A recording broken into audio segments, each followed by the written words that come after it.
Señores, informa el Ministerio de Economía y Planificación, según en su informe de situación macroeconómica, seguimiento de coyuntura, que el indicador mensual, el IMAE, de la actividad económica, el IMAE, registró un crecimiento de 2,4% en mayo, comparado con el año pasado.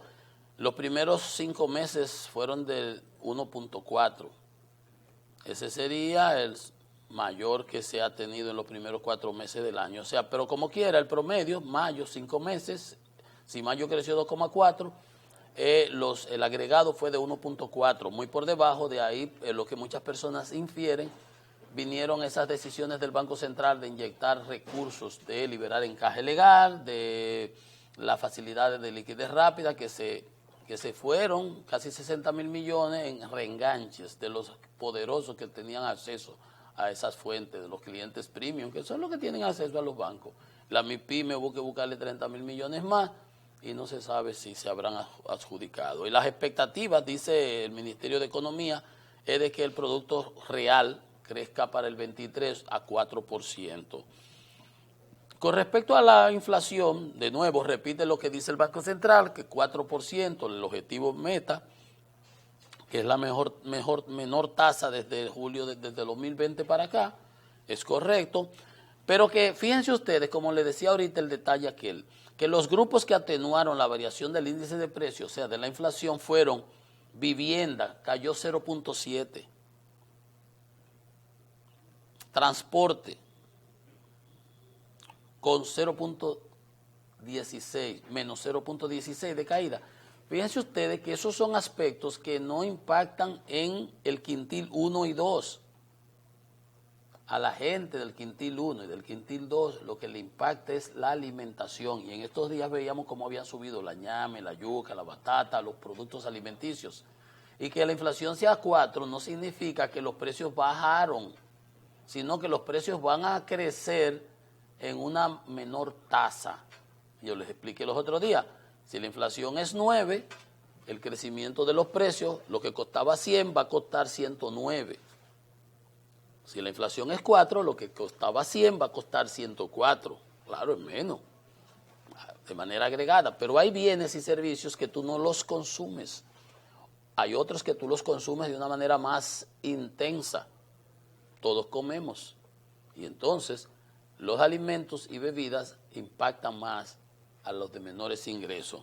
Entonces, por eso, aunque dice el propio Ministerio de Economía y Planificación, con esos detalles, que el telecomunicaciones bajó menos tanto, que viajes aéreos bajó, yo digo, pero en Maquiteria la gente viaja, en la Capotillo, la Cañita. Entonces, en esos 243 servicios y cosas que se analizan en la encuesta, eso es de términos de numeritos, para estadística. A la hora de la verdad, a usted lo que le importa es su bolsillo. Y dice Pavel Lisa, el ministro de Economía y Planificación, que el poder de compra mejoró en el año 2022, el año pasado, que aumentó de 1,5 a 2%. Pero yo quiero saber que él me diga cómo aumentó si el año pasado tuvimos inflación de 9,4%.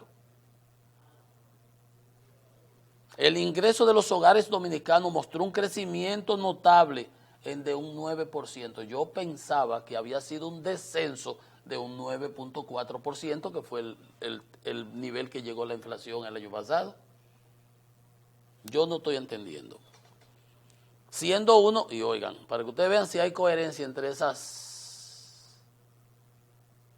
declaraciones, dice, siendo uno de los más relevantes para esos fines de que aumentó el poder adquisitivo de la población, o sea, el ingreso disponible, siendo uno de los más relevantes la recuperación de los empleos.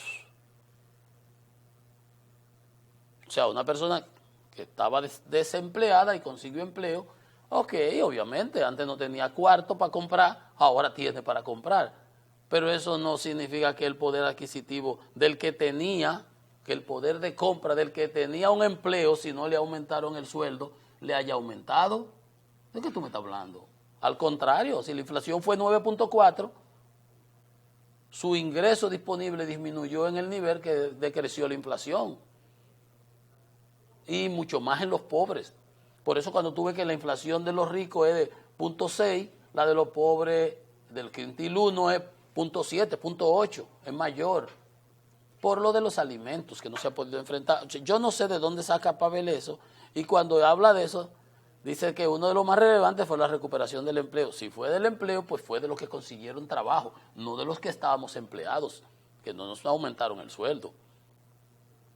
Dice que respecto a la distribución del aumento del poder, para que ustedes vean si esto está enredado, o él lo está enredando, o él está diciendo una cosa que será para Honolulu o para Dinamarca. Respecto a la distribución del aumento del poder de compra en los hogares por quintil, los 5 quintiles, el 20%, el ministro destacó que fue en los hogares más pobres donde se observó un mayor incremento. Todo lo contrario de lo que yo estoy diciendo. En los hogares más pobres fue donde se destacó un mayor descenso. Porque los hogares más pobres son los que gastan más en alimentos. Y los alimentos, la inflación alimentaria está por encima del 4%. De hecho, la subyacente está en 5 y pico, 5%. 5 y largo. Entonces, 5.33. A ver. No sé. No me cuadra nada de eso que tú estás diciendo ahí. Y estamos hablando de economía los dos y de números los dos. Y los números no mienten. Si hubo una inflación de 9.4 en el 2002, ¿cómo es que aumentó el poder adquisitivo, el poder de compra? ¿Cómo que a los más pobres le aumentó más que a los más ricos? Si a los más pobres fue que más lo afectó. Si la inflación a quien más afecta a los más pobres. ¿Cómo que la mayor incidencia fue en los que consiguieron empleo y lo que teníamos? Entonces tú te estás riendo de nosotros. No está bien enfocado. No sé quién le estará diciendo él. Diga eso como es. Y él es un economista preparadísimo. Pero no está diciendo la realidad. Ni sé. Pero él podrá estar diciendo lo que él guste. Pero eso no encaja con la realidad. Ni con la lógica ni la racionalidad. Si hubo inflación de 9.4 en el 2022 y ahora tenemos de 4 en el 2023, significa, en este caso tú me comparas 22 con 23 y dices, ahora tenemos un mayor poder adquisitivo que en el 23, claro, porque la inflación era 9, ahora es 4. La pérdida de poder adquisitivo es menor en ese 5%, pero no que el año pasado aumentó el poder adquisitivo. ¿En base a qué? Si la inflación era 9. ¿Tú le aumentaste el sueldo a los que trabajaban? No. ¿Cuántos fueron los que consiguieron trabajo? ¿Qué proporción? ¿2, 3, 5%? ¿10? Por Dios. O sea, las cosas tienen que tener una lógica y una racionalidad. Yo a esta no le veo ninguna. Vamos a hacer una pausa. Esto es Economía y Mercado.